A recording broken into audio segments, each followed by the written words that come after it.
Welcome to today's webinar on cross-border financing options, tailored specifically to Canadian investors. My name is Isa Sanchez, and I'm a licensed real estate agent here in the state of Florida, and I will be your host for today's webinar. Like many Canadians, I relocated to Florida a few years ago with my family. And before making this move, I was completely unaware of what my financing options were as a Canadian. This is why I've set this webinar up to educate my fellow Canadians on what our options are as foreign national buyers here in the state of Florida. Now, I want you to know that as Canadians, we are the second largest investor group here in the state of Florida. In 2023, we accounted for 6% of all residential foreign purchases done here in Florida. This is a tremendous number, and it just shows the power that we have here in Florida. But before making that move, it is critical that you understand and you educate yourself on what your financing options are and what the cross-border lending looks like. So today I invited a very special guest who is here to guide us through the cross-border lending.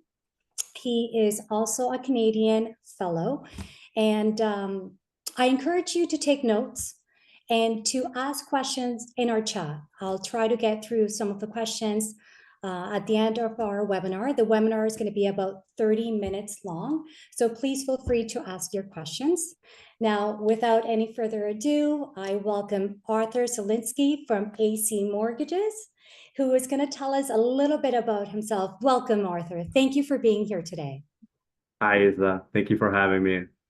This is so great. Finally, as a Canadian, I'm here to relay what I know as a Canadian mortgage broker who started about 12 years ago. I started with Royal Bank. I was a mortgage specialist there for about a year, and then I switched over to CIBC, which I actually just quit several months back because I moved now to Florida, Sunshine State.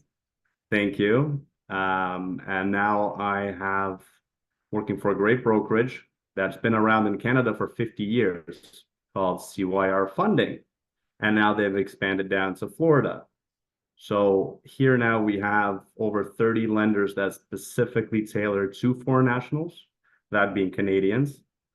And my background, just to go back a bit, as I said, I've made a lot of contacts, connections, doing this for 12 years in Canada. Even though I worked at the bank, I had every other mortgage specialist at every other bank, plus mortgage brokers that obviously had, lenders outside of the banks from A to B to private. Also met a lot of realtors, builders, real estate lawyers, accountants. So I pretty much have Canada, all figured out, in and out. Excellent. The type of people that we want to build strategic alliances with to better educate our clients and our friends. Exactly. So now that I am here, I understand the whole process, what Canadians have to go through in Canada. And I know many of them are worried, how can I ever get a property in the US? And a lot of them actually think that it's really difficult. But actually, I'm here today to explain that it's fairly easy. And there's, Fantastic. So let's dive right in. We get a lot of questions. So let's go into some of the main questions that we get. So one of them is, can I get a mortgage as a Canadian in the United States? The one big answer is yes. And it's fairly easy. There is 3 ways of approaching it. And now here's the part you got to tune in a bit. I'm not going to try to go too deep, but I'll give the gist because I know this may be flying over people's heads. So there's 3 types of programs for Canadians. And all you need is really a permanent resident card or a passport. And you need to be the age of 18 plus to be eligible. Okay. And if you want me to get right into it, what kind of programs so let's talk about what are some of the documentation requirements that they need, and just explain to us a little bit more. Right. So just depending which program you choose, which also depends on what lender, I will let you know what kind of documents you do need. So the first, what you need regardless, is called the 1003 form. Okay. It's just basically a personal form here down in the States that everybody has to fill out. That's just your personal information. That's standard. Then there is a program called DSCR, Debt Service Coverage Ratio. What does that mean? This is actually one that allows you to have minimal amount of documents to provide to the lender. And all you need is a bank statement from Canada, 30 days, just to show you have, the down payment and closing costs.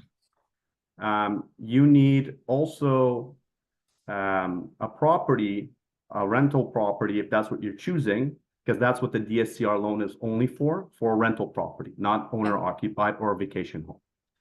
And let's say the rental property brings in $3,000 a month. So what they calculate here is your mortgage payments monthly, your monthly insurance, your monthly property tax, and HOA. HOA is equivalent to what they call back in Canada condo fee. If all those four items are under the 3,000, and it can be just $1 under, so it could be, 2,999, you qualify automatically for a mortgage here. And it's all underwritten under a FICO score of 700. That's your credit bureau. That they don't need to pull your Canadian credit bureau. They just underwrite all Canadians under this program at 700 plus FICO score. As good Canadians that we are. We Exactly. automatically get it 700. That's right. That's one program. There's another program that actually, our Canadian banks offer because they have an exposure here in the US. TD actually has a bigger exposure in US than it does back home in Canada. So TD and Royal Bank, one of the main ones over here, they will need more documentation because they don't have this type of program. So what they do is your traditional, they pull your Canadian credit, they, verify your income, whether you're self-employed, you're salaried, documents that they would need for that. So, for instance, if you're salaried, usually it's like a T4 from your employer, and a recent pay stub and a letter of employment. Okay. If you are self-employed, like a sole proprietor or a partnership, you need a T1 general, which I hope everybody knows by now. That's basically where your accountant files anyways, even if your salary doesn't matter. T1 general is 2-year average of that. And that's pretty much it for that part. Okay. Then they will obviously need your 90-day history of your down payments. And they're going to take all your debts associated in Canada. So if you do have a mortgage there, if you do have rental properties, whatever debt you have on your credit bureau, if there's balances, the same applies as it does when you're getting a mortgage in Canada. You have to take all of that. So, if you're making 50K, and you have big debts, but you have a good substantial amount of money for down payment, you probably won't qualify with a Canadian bank in the US. But there's that route. Okay. And then their final route would be a US lender that also does a similar thing where they don't need your T1s, they don't need your income, they just need from a chartered professional accountant, CPA, to write how much your income is. So that's the income verification part. They also do pull your Canadian credit and see your debts. And again, they need a 30-day, say a bank or investment statement for your down payment, closing costs. But they also calculate everything. The only difference between a Canadian bank and a US lender is that they don't need your T1s. They don't need your personal income. They just need a CPA letter indicating how much you make. This is fantastic information because now we know that there's actually 3 ways that we can qualify to get a mortgage here in the United States, which is awesome. Exactly. Now, let me ask you another question. What are the down payment requirements that we need as Canadians? So the minimum down payment is 20%. And the max usually is about 35. Obviously, if you have more, fantastic. And again, the 20% down payment will cater more to the full document where it's from the Canadian bank, which is in US, or the other US lender that, needs the CPA letter. The DSCR loans where it's just the rental income versus the debts associated with that property. On average, 20%, 25% usually doesn't cover. So to be a safe bet, it's about 30 to 35% for a DSCR loan. Okay, yeah, because you want to make sure that you're covering your basic expenses. Exactly. Okay, fantastic. Here I have another question. What are the interest rates and the terms, and are they different for Canadian and Americans? Right. So what they do have here, we all very well, versed with fixed rates and variable rates. Here they call them adjustable rates. We do too here and there. And then you have interest only payments. So the rates do range. They can be right now as low as in the low fives to low sevens. It just depends on what program you choose. And every mortgage is unique. So, I don't want to go too much into detail, this and that, but that would be your range. And they do have here, which, we Canadians are not really aware of because we don't have that. They have 30-year fixed rates. Now, what we usually have is, you have a 1 year, 2 year, 3 year, 4, 5, 7, or 10-year term, but we can amortize it, over 30 years, right?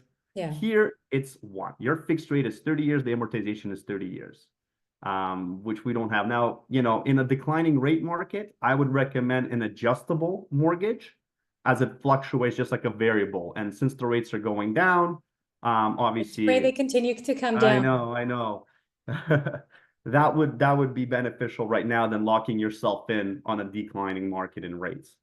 So obviously, a few years ago, if you locked in a 30-year, you're laughing. So, but yeah, Now, that would be kind of the rate situation. Yeah. I have another question for you. As a Canadian, do I need a US credit score? You do not at all. The two ways, like I said, they would pull your Canadian credit or the DSCR loan. They don't pull any credit. Okay. So you do not need a US credit bureau at all. Okay, fantastic. Now, let's say, because interest rates are a little bit higher right now, and as a Canadian, I want to refinance my investment property or my second home. Do I have that option? Definitely. So again, refinancing you could do with the existing lender that you had, or you can choose a new lender. And the maximum is 80%. So 80% loan to value of the appraised amount. And those usually would be again with, a Canadian bank like RBC or TD, or they would be with that US lender that does the full application as well. The CPA letter versus all your debts. So that usually you can go up to 80 if all looks good. But if on average people are willing to go with the DSCR, which is the popular route, I'd say to be safe, usually go probably up to 70% loan to value. But yeah, definitely it's very easy. It's the same way as if you were applying for a mortgage, to purchase a property. Okay, Very easy. amazing. Now, are there any additional fees for Canadians as foreign national buyers that we need to be aware of? Absolutely not. There's no foreign tax here. So you're free. You're free to purchase. There are no fees. The fees are standard, your lawyer closing fees, land transfer tax, which here is a lot less than it is back home. And that's about it. There's really no, appraisal fee. They pull your credit bureau. It's $50, $60. Appraisal fee can be around $500 on average. Closing fees could be a couple of $1,000s. It's very similar to Canada. There's no big surprises here. The main thing is that there's no foreign tax to invest here and to purchase. That's the big kicker. And really, one of the main things here too is that as buyers, we need to get pre-approved before we even go look at a property because we need to know what we're going to qualify for, right? So that's where you come in and you do the pre-approval. 100%. And that's obviously free of charge. We put everything together. So we put you at ease and your realtor, Isa, would be at ease as well. And that's free of charge. And usually the turnaround, from the start to end for a pre-approval, as long as, when we ask for the documentation, if you can get it, once we get everything that we've asked for, we probably need about 48 hours turnaround, 2 business days ideal. That's amazing. Yeah. That's great. I like that. I like that speed. I have another question here for you, Arthur, is as a Canadian, do I need to have a US bank account in order to obtain a mortgage? Right. So the answer is yes, you do. But of course, back in the days, you'd used to have to fly into US, go to the bank and open up. But in recent times, actually, it's very easy because we have our Canadian banks in the US, on the US side, that it makes it a lot easier. Now you can do it online. You can open up an account. So go to your local Canadian bank, TD or RBC, There's BMO, I believe, as well. Maybe CIBC, Scotia, I'm not too sure about. I don't bank with them here, so I didn't go through the process myself. But I know definitely TD and Royal Bank can. And you could be an existing client in Canada, which will make it a little bit easier if you're not. I'm sure they can, also make it pretty quick, but they'll just have to open up a file for you, right? And go Yeah, through the so process. it's actually very convenient because you don't need a social security number or anything like that to open up the bank account. And like you said, if you bank with TD or RBC or CIBC, it's easier to obtain a bank account here if you're already a client over there, right? Absolutely. It just makes things a lot quicker. But again, might delay just the personal stuff where you'd go in and open up an account where you provide your address, your ID, Mhm. um, those little things. So, but yeah, it's very easy these days. Yeah, absolutely. Fantastic. Now, here's a question that I don't want to ask, but I do get asked by some investors. What happens if I can't make my mortgage payments anymore? Uh, it's identical to what would happen in Canada. So you do have obviously three options that I see. One, well, to sell, obviously.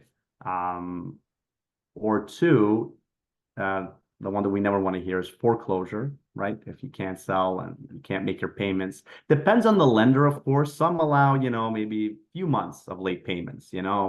Other ones maybe are a little bit more vigorous. And this is all provided in your mortgage terms, right? Before you even close on the mortgage, that will be all stated there. So there's no surprises really when it's gonna, if it ever happens, knock on wood, that never comes across. And obviously the final part is technically if there is room, you could refinance, which we touched up on earlier, Mhm. to maybe help you a little bit. Let's say if you need another year before you make a decision, and if you refinance, take maybe 5% equity out, maybe that's $40,000-$50,000 that you can set aside for your, insurance payment, your mortgage payment, property tax payment to help you. So those would be the three options technically that you would have. Okay, fantastic. Now, these are some of the major questions that I get as a realtor. Let me ask you, as a, cross-border specialist, what kind of questions are you getting from Canadians coming to you? Well, there is definitely always a surprise where they ask, "Hey, can I get a mortgage? I have 50% down." I'm like, "Oh my God, you don't even know. That's one of the easiest things to do." And they go, "What? I can really get it with 50?" I'm like, "Yes, definitely. DSCR loan all day long. No pulling credit, just the property will service itself on average with 50% down. There's no question about it." A lot of them always ask as well, if there is any foreign tax, which we touched up that there isn't. They're just a little bit, I guess, uneducated in this, right? There's really no information unless you start digging in and start researching maybe, and then you're still unsure. But it is very easy for Canadians. Might call it maybe the gold rush. I don't know. Maybe one day this will end because Mhm. for other foreign nationals, it's a whole other, it's a lot more headaches. It is. They need visas, this and so on and so forth just to buy a property. But US, our big brother or big sister, whichever way you want to put it together. It's truly is very friendly, and they make our lives a lot easier. That's why our Canadian banks are here as well Mhm. for a And reason. they have a big So presence here as well. Like you said, TD is larger here in the US than it is in Canada. it is. There's TD branches everywhere I live here in Florida and Aventura. There's a branch kilometer two here, then there's another one 5 kilometers down. So TD has a really big exposure here. I've seen BMO also, some Royal Bank. So it's quite interesting uh, that they are here, but it does make sense. It's a much bigger market, Mhm. and it helps anyways us as Canadians to have this more of a streamlined process for us to getting real estate down here through Absolutely. the account opening and through lending that they offer as well. So Yeah. And yeah, as I said earlier, we are the second largest investors here in the state of Florida. I mean, that's huge. I mean, a lot of it, people come here because they think, oh, the sun, the weather, the beach. But there's also a lot of tax benefits that, we'll get into that for another webinar. But there's a lot of other advantages apart from just the weather about investing here in Florida, right? I always look, there's beautiful parts in the US, but Florida is the only state that when it comes to winter, it's the only place that you can come. There's sunshine, you can swim in the ocean. There's no other state like this. So I always believe investing in Florida. It's very friendly to landlords, Oh, yes, meaning, absolutely. Very yeah, different than the Canadian tenant right. tenant rules that we have over there. That's right. The landlord here has pretty much all the power. So usually the tenants, their first priority is I can't eat, I can't clothe myself. I have to have enough to pay my rent. That's Mhm. their mentality here for the renters.